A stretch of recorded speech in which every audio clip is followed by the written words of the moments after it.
Boa tarde, Power Trades. Hoje temos aqui entrevista com Gustavo Ayala, presidente da Bolt Energy. Boa tarde, Gustavo. Muito grato por aceitar a nossa entrevista e separar um tempinho para a gente conversar sobre esse assunto tão interessante. Muito obrigado a você, André. Obrigado a todos. Obrigado pelo convite. Tudo ótimo aqui. Beleza. Então, o assunto interessante de hoje, pessoal, é a visita da Bolt ao Texas, esses tempos aí que ocorreu com uma comitiva grande do Brasil, incluindo a ANEEL, CCE e outras empresas, e o Gustavo esteve lá. Então, Gustavo, qual foi o escopo da visita? Enfim, o que você traz de novidade da visita ao Texas? Olha, muito bacana a iniciativa da Bracel. A gente resolveu se juntar.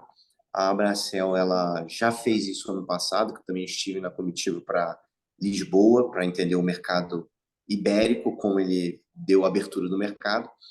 E o, só que Lisboa, que é o mercado ibérico, ele não é muito comparável com o Brasil, tá? Então ficou essa sensação, vamos para um mercado que seja grande, tá?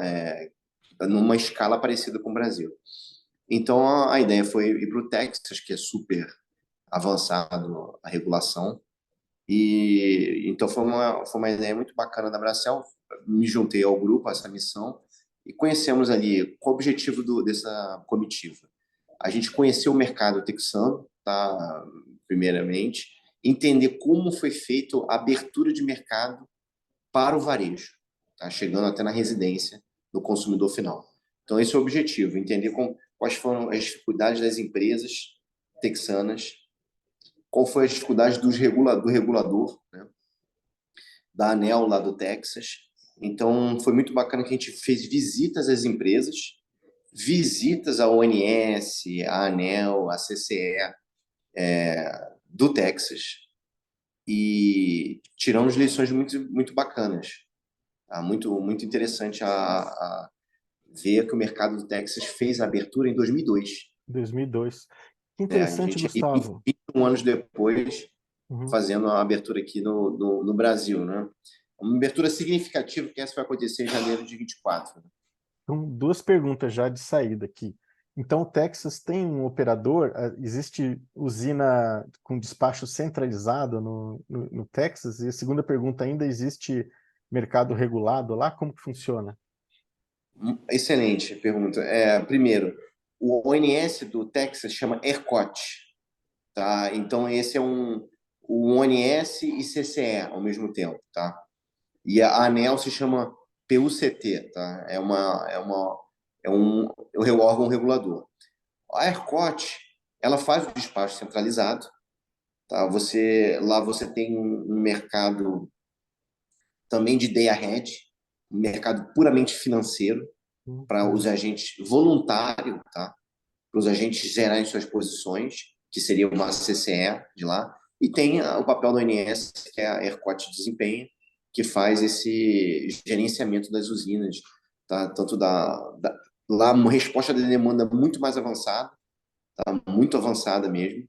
Então também faz o gerenciamento da demanda e o gerenciamento da oferta para atender a essa demanda ao longo do ano. Então Uhum. existe, respondendo a sua primeira pergunta, existe de fato aí um ONS, né? E André, a segunda pergunta era, poderia me relembrar? A segunda pergunta é se ainda tem mercado regulado lá, se A o mercado pessoal ainda... regulado, ótimo. O mercado regulado não existe no Texas, tá? Isso é uma lição muito bacana que a gente aprendeu lá, que em 2002 as distribuidoras compravam, assim como aqui, tá? Compravam energia para atender os seus consumidores. Uhum. Porém, a partir de 2002 ficou proibido. Distribuidora vai fazer o papel da distribuidora. Não se vende mais energia para o consumidor. E os contratos legados, que é uma pergunta, né, que todo mundo faz, e aqui inclusive aqui no Brasil. Os contratos legados foi também, o americano não inventou uma solução diferente do que a gente já faz aqui no Brasil, que é colocar um encargo de transição. Então fez um encargo, durou 5 anos, tá? 2002 iniciou, 2007 se encerrou, e todos esses contratos legados eles iam diminuindo, porque a distribuidora não comprava mais energia, E ao final de 5 anos, a distribuidora de fato não tem mais nenhum portfólio de energia em contratos, tá? E o mercado inteiro é livre. A partir de 2002, todo consumidor era obrigado a procurar um fornecedor, tá? Então, como você teve aqui no Brasil, você pode ir para o Mercado Livre, a distribuidora e você ainda te atende, inclusive você pode até retornar para a distribuidora. Lá, de fato, Cortou, você não, cortou essa última parte é que você livre para falou, procurar assim. seu fornecedor. Né? Tá, então, voltando aqui, Uhum, a distribuidora, no mercado brasileiro, uhum, você pode voltar para a distribuidora, né, o uhum, consumidor, uhum. ou escolher continuar sendo cativo, regulado. Certo. Lá no Texas, não. Você é obrigado a escolher um fornecedor. Tá? A partir de 2002, Uhum. você não pode mais comprar da distribuidora. Consumidor, sinta-se à vontade em contratar um dos 136 que hoje existem Fornecedores. fornecedores de energia. Aham. Então, por essa medida ser obrigatória, você permitiu ter um encargo transitório com data para acabar, porque você não tinha mais os contratos, novos contratos, não tinha essa renovação de consumidores regulados. Uhum. E a comparação do Texas, que o Texas ficou em 20 anos aí top 5 de energia mais barata para o consumidor, até um pouco antes da pandemia. Ou seja, essa abertura da competição do mercado varejista realmente trouxe muito benefício para o consumidor. Então, Muito bom. é um exemplo aí a ser seguido. E como teve essa disrupção mesmo, 2002, todo mundo tem que escolher o seu fornecedor, você teve que ter uma presença muito forte do regulador. Olha Então, o só. regulador ele deu essa segurança, tá? Essa confiabilidade para o consumidor sair do mercado cativo e ir para o mercado livre. É um dos problemas que a gente enfrenta aqui no Brasil. O Muito consumidor não interessante. sabe, é novo. Lá não. O regulador falou: ó, você tem que comprar. Fizeram lá na internet mesmo. O regulador fez um Uhum. power2choose.org, tá? Esse power2choose.org, o consumidor entrava lá e escolhia qual fornecedor, qual produto que ele poderia contratar de energia. Muito Além disso, interessante. o regulador colocou um preço, tá, a ser batido, chamava-se preço a ser batido, que você limitava o desconto. Ou seja, você tinha então um desconto máximo, você não podia dar um desconto. Aí você fala, bom, mas você vai contra o consumidor, mas qual é a lógica? A lógica é você impedir o poder de mercado de algum player. Você realmente ter uma série de competidores, né, ofertantes para os consumidores. Então, ter uma concentração de mercado. Então, essa foi a ideia. Isso ele fez durante a abertura, durante 5 anos também. Tá? E também, ó, a distribuidora vai fazer o papel de distribuidora e não de comercialização. Ficou muito claro isso. E tornando obrigatória a sua competição. Isso acelerou demais o mercado, realmente jogou todo esse benefício aí. A competição trouxe todo o benefício para o consumidor final, Muito legal. Você varejista. vê, né? Num estado aí com 20 e poucos milhões de habitantes, você tem aí 140 comercializadoras, né? Exato. Mercado muito legal. O E Texas tem 29 milhões de pessoas, 29 mas tem milhões. uma demanda de pico equivalente ao Brasil, O Brasil tá? Na inteiro. mesma escala do Brasil. A demanda, a energia ao longo do ano é 50% menor, tá? Uhum. Do que a brasileira. Mas, ou seja, mas na demanda de pico, ela chega da ordem de 90 GB, da ordem aí Impressionante. da demanda de pico no Brasil. Muito É interessante. bastante. Gustavo, como que é a formação de preço deles lá? É, por despacho? Lá é mercado mesmo. Lá É você não mercado, tem. né? Não tem Lá, MRE, né? não tem MRE, não tem essa. E o Lá também despacho, não tem MRE, porque também não tem uma concentração muito de hidráulica. Tá? Ah, sim. Lá, grande maioria é termoelétrica, a Uhum. gás natural. Tá? O A maioria. Texas é conhecido por ser um estado.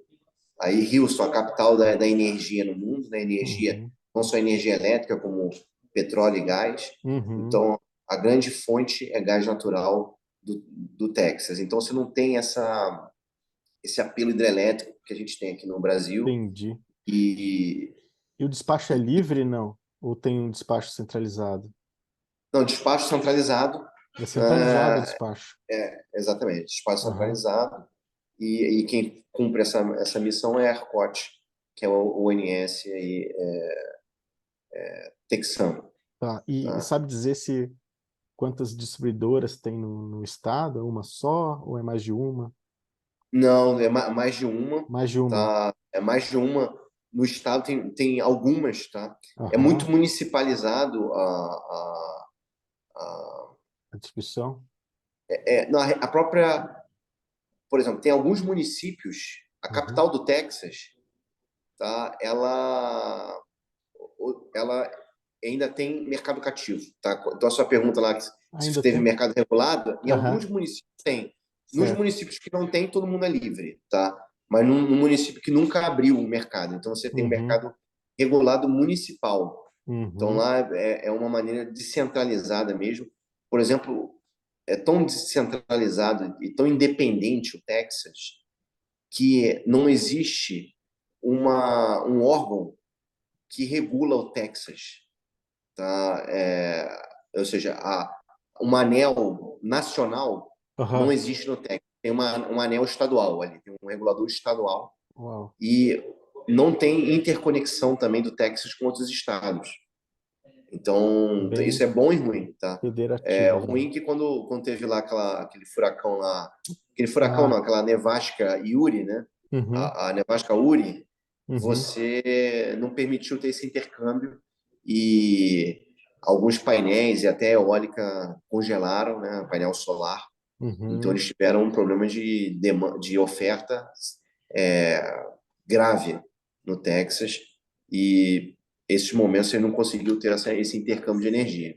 Foi aí que deu um pico de preço, não foi? Teve um, Exato, foi um pico né? de preço. Aham. Então, lá no Texas, outra coisa, não se tem um preço teto tão baixo quanto o brasileiro.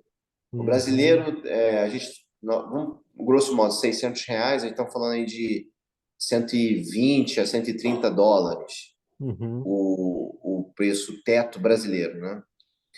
Lá é 5 mil É dólares o verdade. megawatt-hora. Então, não tem. Por quê?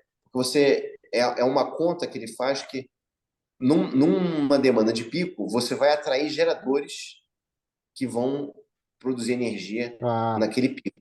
Uhum. Então, como ele vai montar uma operação só para produzir algumas horas do ano, essa hora tem que ser tal que remunere aquele investimento daquela operação. Então, Uhum. esses US$ 5.000 aí é calibrado para isso. Mas tirando o pico, deve ser barato, né? Exatamente. Tirando o pico é barato. Aham. Normalmente, você teve esses fatores climáticos que você está num evento realmente sui generis ali. Uhum. Teve a pandemia também, Uhum. mas fora isso, você está numa situação de 20 anos, era top 5 aí dos Estados Unidos como a energia mais barata para os seus consumidores.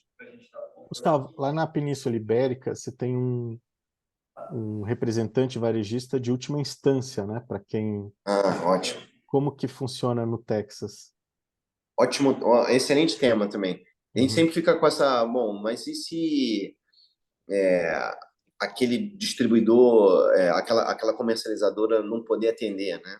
Uhum. Então, vamos supor que chegue nesse caso. Você também lá você não tem esse comercializador de última instância, o distribuidor de última instância não existe.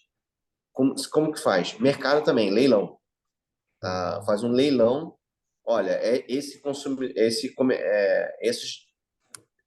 portfólio de clientes não vão poder ser mais atendidos. Então, se vamos por essa, como é por essa empresa, então se faz um leilão para ver quem vai absorver esses clientes. E funciona muito bem. Olha Funciona muito só. bem. Então, eles criaram uma solução de mercado Uhum. para substituir esse distribuidor de última instância. É Tá? um leilão parecido com um leilão de uma distribuidora, assim, eu tenho o pool de clientes e aí vai por ordem de mérito ali a compra, preço crescente, não? Será que? Exato. Você não pode escolher o distribuidor. Eu quero escolher esse consumidor. Não, você tem que Aham. tomar um lote O já lote, né? mínimo, um Uhum. lote mínimo daqueles consumidores e continuar o atendimento. Nunca Uhum. ninguém ficou sem luz, né? O negócio sempre andou normalmente. Então é bem organizado esse mercado. Entendi. E, e outra coisa, em 2005, teve uma política estadual, tá, no Texas, de incentivar a você ter medidores eletrônicos, os smart meters. Então, Uhum. se o cara não paga, aí também é desligado. Você tem também produto de pré-pagamento, como tem na telefonia, o cara pré-paga e usa aquela quantidade de energia. Uhum. Então, esse avanço com essa lei de incentivo ao medidores eletrônicos foi fundamental para o Texas.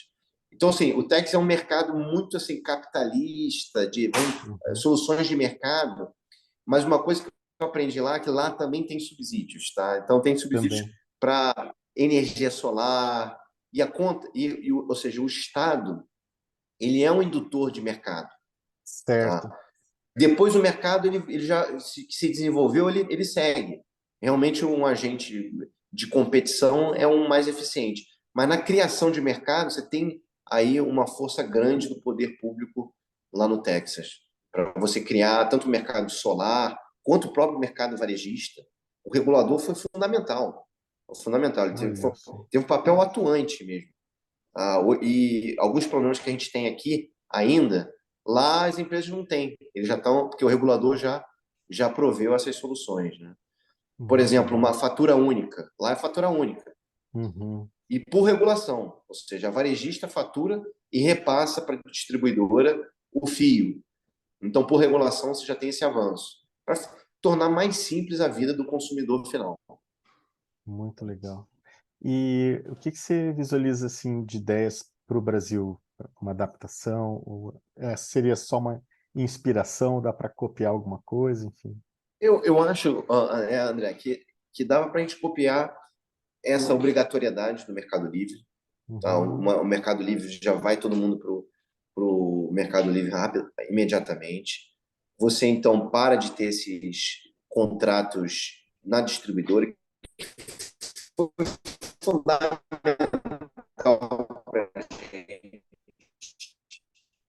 para o nosso crescimento no Brasil. Deu uma E de cortada de novo aí, Gustavo. fornecedor. Cortou, não? Tá.